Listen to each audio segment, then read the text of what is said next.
सुप्रभात। Class 8th। आज हम लोग संधि में स्वर संधि के भेद पढ़ेंगे। स्वर संधि के 5 भेद होते हैं।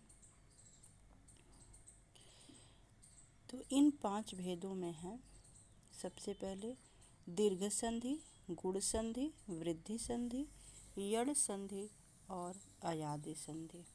दीर्घ संधि, जब ह्रस्व या दीर्घ अ, इ, उ के बाद क्रमशः ह्रस्व या दीर्घ अ, इ, उ, आ जाए तो दोनों मिलकर क्रमशः आ, ई, उ बन जाते हैं।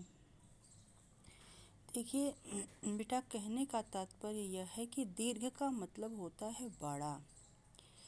तो आप लोग जैसा कि जानते हैं कि छोटी ई, बड़ी ई, छोटा ऊ, बड़ा ऊ होता है।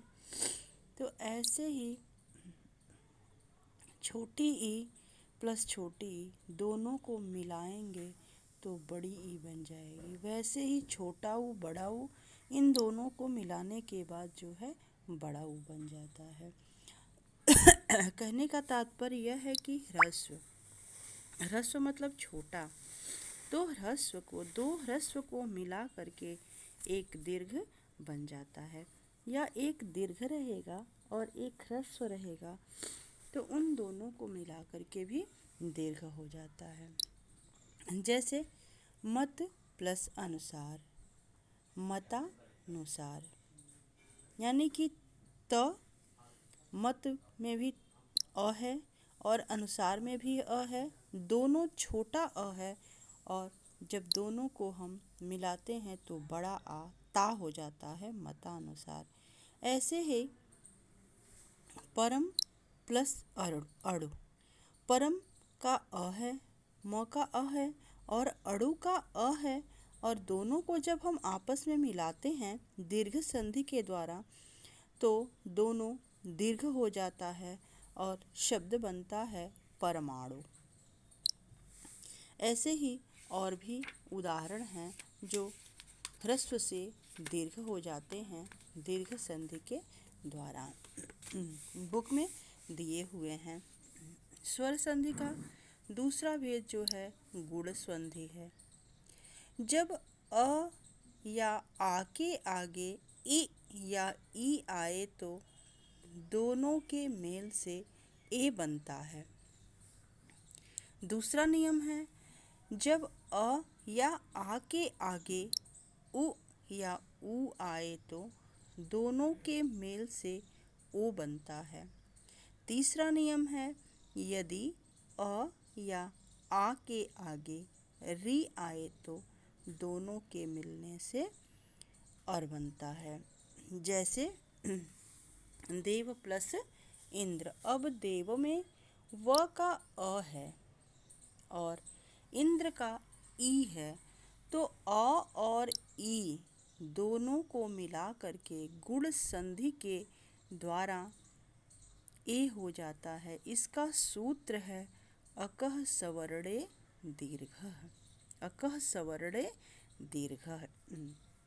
ऐसे ही हम अ और उ को मिलाएंगे तो ओ हो जाता है। जैसे अ प्लस उ, चंद्र प्लस उदय, शब्द है चंद्रोदय, और चंद्रोदय में जब संधि करते हैं तो चंद्र प्लस उदय, तो द का अ और उदय का उ इन दोनों को मिला करके ओ हो जाता है और संधि बनता है चंद्रोदय। कहने का तात्पर्य यह है कि अ के आगे यदि इ या ई हो तो ए, और अ के आगे यदि उ और ऊ हो तो ओ, और अगर अ के आगे री हो तो अर, और एक और है कि अगर री हो तो अल बन जाता है। ठीक। तीसरा स्वर संधि का भेद है वृद्धि संधि। यदि अ आ से परे ए हो तो वृद्धि का मतलब बड़ा होता है। यदि अ या आ से परे ए हो तो दोनों मिलकर ए हो जाते हैं, यानी कि ए रहेगा तो भी ए हो जाएगा, बड़ा हो जाएगा। यदि आ से परे ओ हो तो हो जाएगा। कहने का मतलब, वृद्धि का मतलब इसमें जब हम मिलाएंगे तो छोटा नहीं होगा, बड़ा हो जाएगा, दीर्घ आदेश होता है। जैसे 1+1, तो जब हम दोनों को मिलाते हैं, देखिए 1+1 में कहीं बड़ा ए नहीं है, लेकिन जब हम उसको शब्द बनाएंगे तो बनेगा एक एक।